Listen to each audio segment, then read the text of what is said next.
தொடர்ந்து மற்றொரு அண்மை செய்தியாக பார்த்து வருகிறோம். செம்பரம்பாக்கம் ஏரிக்கு நீர்வரத்தானது சரிய தொடங்கியுள்ளது. நீர்வரத்து வினாடிக்கு 6498 கன அடியிலிருந்து 3800 கன அடியாக சரிந்துள்ளது.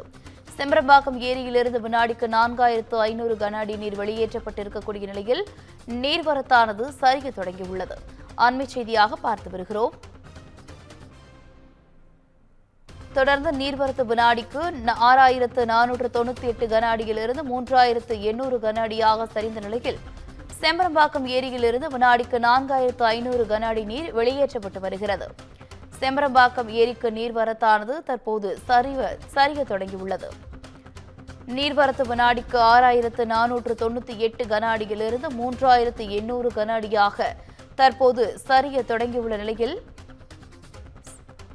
4500 கன அடி நீர் வெளியேற்றப்பட்டு வருகிறது. செம்பரம்பாக்கம் ஏரியிலிருந்து கூடுதல் விவரங்களோடு இணைகிறார் செய்தியாளர் சுதாகர். சுதாகர், வணக்கம். விவரங்கள்.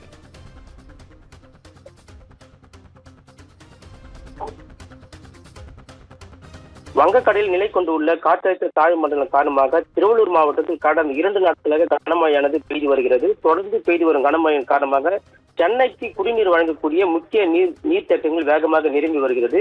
குறிப்பாக பூந்தமல்லி அதன் சுற்று வட்டார பகுதிகளில் பெய்து வரும் மழையால் செம்பரம்பாக்கம் ஏரிக்கு நீர்வரத்தானது அதிகரித்து இருக்கிறது. அதனால செம்பரம்பாக்கம் ஏரியின் நீர்மட்டமானது கிடுகிடென உயர்ந்து வந்த நிலையில் செம்பரம்பாக்கம் ஏரிக்கு நீர்வரத்து தற்போது சரிய தொடங்கி இருக்கிறது. அதாவது வினாடிக்கு காலை நிலவரப்படி வினாடிக்கு 6500 கன அடியாக வந்த நீர்வரத்து தற்போது 3500 கன அடியாக தண்ணீர் நீர்வரத்து வந்து கொண்டிருக்கிறது. அதன் காரணமாக பூண்டி ஏரியிலிருந்து தற்போது உபரி நீரானது தற்போது 3800 கன அடியாக வெளியேற்றப்பட்டு வருகிறது. இந்த ஏரியின் மொத்த உயரமான 24 அடியில் தற்போது 23.2 அடியாக குறைந்திருக்கிறது. அதாவது பூந்தமல்லி அதன் சுற்றுவட்டார பகுதியில் வரக்கூடிய மழை நீர் தற்போது குறைந்ததன் காரணமாக செம்பரம்பாக்கம் ஏரிக்கு நீர் வெளியேற்றமானது தற்போது குறைந்திருக்கிறது. விவரங்களுக்கு நன்றி சுதாகர்.